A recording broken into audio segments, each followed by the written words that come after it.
Lanjut.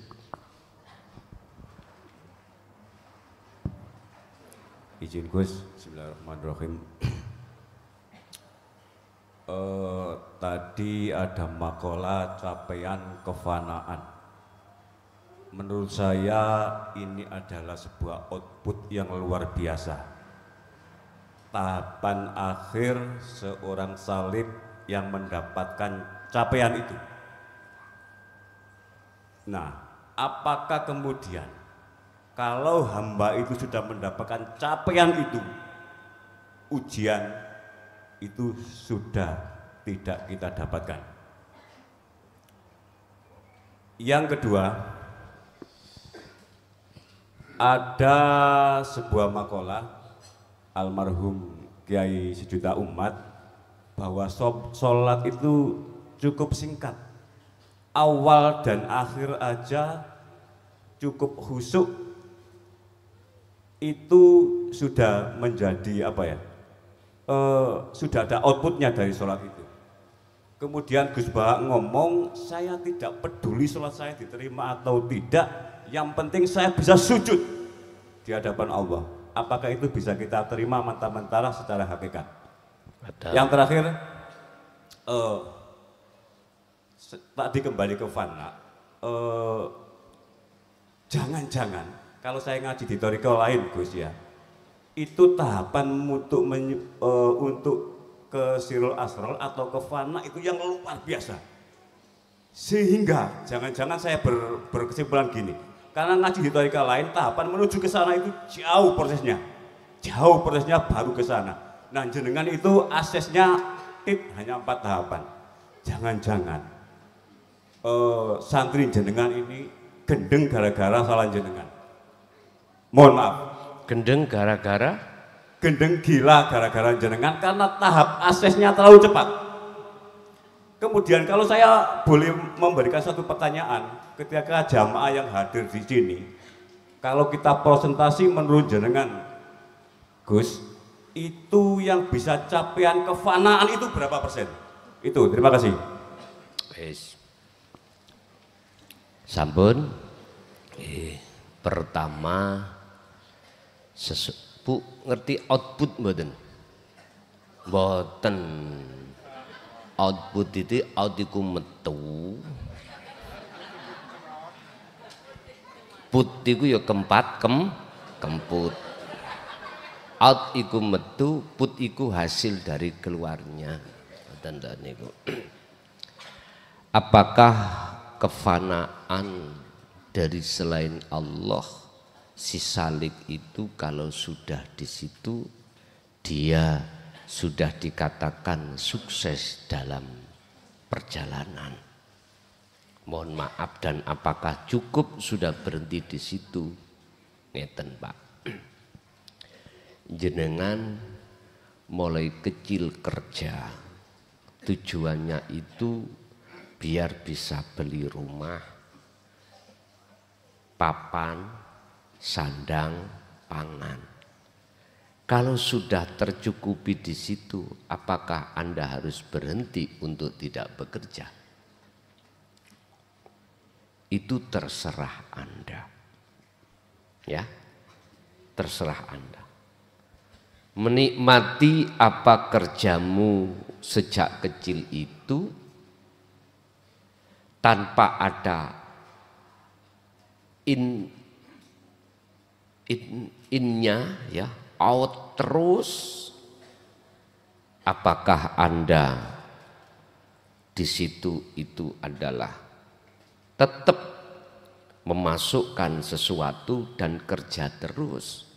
Itu terserah Anda. Kami tidak akan menyalahkan di antara Anda yang sudah mencapai kefanaan terus berhenti dan tidak menjaga kefanaan itu, terserah Anda. Itu hak Anda. Sebab saya tidak ada hak sama sekali untuk memaksa Anda mengikuti apa yang kusampaikan. Ndak. Saya cuman illa mubasyiron wa nadhiron, menyampaikan kabar baik bagi yang beriman dan memberikan peringatan bagi mereka yang tidak beriman. Kalau dikatakan apakah itu sudah sukses? Jawabannya, kalau saya memandang dari musyahadatul fana, ya betul. Berarti Anda sudah sukses. Tapi tinggal pertanyaan untuk mempertahankan kesuksesan Anda, apa solusinya? Yang terpenting jikalau Anda untuk mempertahankan loh ya. Jawabannya cuma satu. Faqadis tamsaka bil urwatil wuthqa lam fiso malaha. Pegang teguh terus taline ati pada Gusti, pada Allah, yaitulah talinya hati pada Allah yang disebut zikir. Pun niki. Sebab dengan begitu nanti Anda akan sukses mencapai peringkat yang kedua yang disebut musyahadatul kamil. Ketika di dalam musyahadatul kamil innya kau tambah terus, maka disitulah akan mencapai musyahadatul baqa. Itulah makom jam'i, telas pun telas. Ibarat orang Indonesia tahun 45 merdeka. Lah sekarang mau enggak mempertahankan kemerdekaannya? Itu terserah. Apakah kau lepas lagi kemerdekaanmu, dijajah lagi oleh orang-orang luar? Monggo, sak penakmu, sak penakmu. Sebab mohon maaf manusia rohaniyahnya itu macam mionok loro. Siji budake nafsu, loro budake Gusti Allah. Wis iku tak. Itu yang pertama. Untuk yang kedua, mohon maaf terkait persentase. Aku gak punya hak untuk menjawab pertanyaan Anda yang mengatakan jamaah ini berapa persen yang mencapai nggak punya hak aku. Jikalau kau ingin tahu, jadilah kau di luar musyahadah baru. Sebab mohon maaf, tugasku iku mung situk. Illa mubasyiron wa nadhiron. Hanya menyampaikan dan tidak ada hak untuk memprediksi. Gak ada sama sekali. Ya mohon maaf bila mana pertanyaan saudara itu jawaban saya gak ngelegakno sepurone sing akeh. Semua itu sudah saya serahkan pada Allah yang berhak menilai. Sebetulnya sederhana kok. Dalam hati kita masing-masing sederhana. Dikatakan sukses dan tidaknya itu ada di situ. Hati Anda sudahkah diterjadikan Allah kefanaan atau belum? Hanya itu. Kalau sudah, berapa durasinya 24 jam satu hari ini?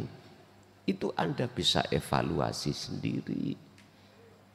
Sekali lagi, kami tidak ada hak untuk mengkoreksi hati orang lain. Jikalau jawaban saya kurang ngelegakno nggih mohon maaf. Memang apa yang didawuhkan Allah kunci untuk bisa sampai kewusulan itu jawabannya ada di surah Al-Ahzab ayat 21. Al-Ahzab 41-42 hanya itu. Siapapun Anda olehnya berzikir itu sudah memegang sejati dzikir yang di dalam ayat itu disebut zikron kathiron. Padahal sebelumnya kan sudah ada fi'il amar berupa uzguru. Ini kata perintah. Ilingo sira kabeh Allaha ing Gusti Allah. Lah wis kaya ngene wis ada kata perintah. Mengapa kok ditambahi maf'ul mutlak yang berupa zikron dengan sejatine zikir kathiron tur sing ukeh. Lagi. Inilah zikron, inilah Pak yang mengarah terhadap sirul asrar, yang memfungsikan hati Anda biar masuk kefanaan. Lah, di antara jamaah semuanya ini, baik yang ada di majelis maupun di luar, baik yang dasarnya ada di thariqah terlebih dulu, thariqah mutabaroh atau tidak, semuanya itu yang berhak menilai cuman Allah, bukan saya. Saya enggak punya hak sama sekali untuk menilai. Itulah tadi saya katakan tugas saya menyampaikan dan memperingatkan. Menyampaikan kabar mubasyiron itu maknanya adalah kabar yang baik. Bagi siapa? Yang beriman. Wanadiron dikatakan peringatan bagi siapa yang tidak beriman. Nggih.